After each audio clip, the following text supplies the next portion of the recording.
আজকে রান্নাটা একটু অন্যরকম করেছিলাম। ডাটা দিয়ে মাছের ডিম রান্না করেছিলাম, সাথে ছিল মুরগির মাংস।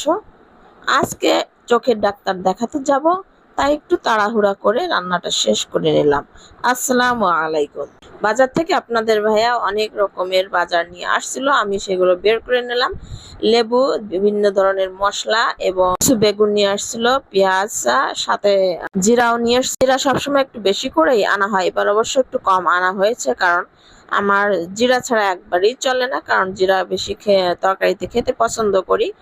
আর ডাটা শাক গুলো আমি একটু ভাজি করে নিলাম, আর ডাটা দিয়ে আমি মাছের ডিম রান্না করে নিব। একটু অন্যরকম ভাবে আজকে রান্না করব। ভাবলাম যে মাছের ডিম দিয়ে ডাটা রান্না করি, আর তরকারি ম্যাচিং না হলে আমার খেতে একদমই ভালো লাগে না। তো ভাবলাম ডাটার সাথে কি রান্না করা যায়। তো ভাবলাম মাছের ডিম ছিল, একটু অন্যভাবে রান্না করে নেই, দেখি।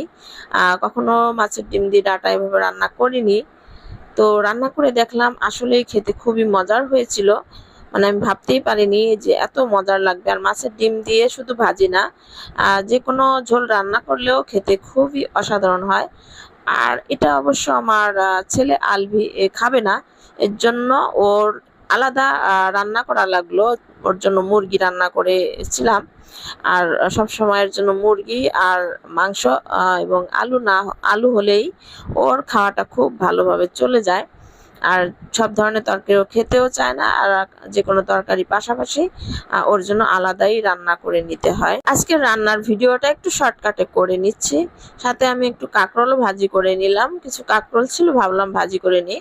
আমি ডাক্তারের কাছে যাব বলতে আমি চোখের ডাক্তারের কাছে যাব, তো ঝটপট রান্না করে রান্নার শেষটাও আমি ভিডিও করিনি। তো আমি চোখের ডাক্তারের কাছে চলে আসলাম। অনেকদিন যাবত ভাবলাম চোখটা দেখানো দরকার।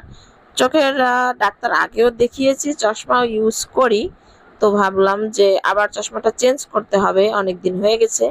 তো আমরা চলেও আসলাম বিকেল বেলায় চোখের ডাক্তারের কাছে। তো এখানে অত্যাধুনিক মেশিনের মাধ্যমে চোখ ভালোভাবে দেখে দিল, পরীক্ষাও করে নিল। তারপর হচ্ছে ডাক্তারের চেম্বারে বসে ডাক্তার ভালোভাবে দেখে তারপর ট্রিটমেন্টটাও দিয়ে দেবে, আর চশমার পাওয়ারটাও চেঞ্জ করে দিবে। তো হসপিটালের এখানে বসে, এটা একটা প্রাইভেট হসপিটাল ছিল, ভিতরের দিকটা বসে বাইরের দৃশ্যটা আমার দেখতে খুবই ভালো লাগছিল। আর এদিক দিয়ে আমার ছেলেমেয়ের চোখটাও আমি একটু দেখালাম, কারণ সারাক্ষণ তো বাচ্চারা মোবাইল টিভি নিয়ে ব্যস্ত থাকে।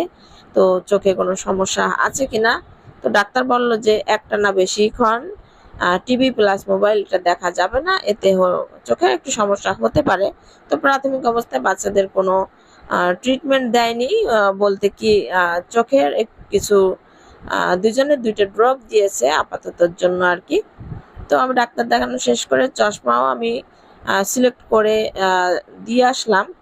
চশমার কাজ শেষ করে তারপরে হচ্ছে ওখান থেকে বের হয়ে বাসার উদ্দেশ্যে আমরা রওনা দিলাম। আর রাতের বেলা একটু হাঁটতে হাঁটতে আমরা চলে আসছিলাম। বাসা যেহেতু কাছেই, বেশি দূরে না। তো আসার সময় বাচ্চাদের জন্য একটু নাস্তাও নিয়ে আসলাম, পুরি এবং আর কি কি নাস্তা ওরা খাবে সেটা চয়েস করে এখান থেকে আমরা নাস্তা নিয়ে বাসায় চলে যাচ্ছি। সুপ্রিয় দর্শক, আজকের ভিডিওটি এখানেই শেষ করছি। আপনারা সবাই ভালো থাকবেন। আর যদি ভিডিওতে কোনো অংশ ভালো লেগে থাকে, লাইক কমেন্ট শেয়ার করে পাশে থাকবেন, সাপোর্ট করবেন। আবারও ফিরে আসবো অন্য কোনো ভিডিও নিয়ে। সে পর্যন্ত আপনারা অনেক অনেক ভালো থাকবেন। আল্লাহ হাফেজ।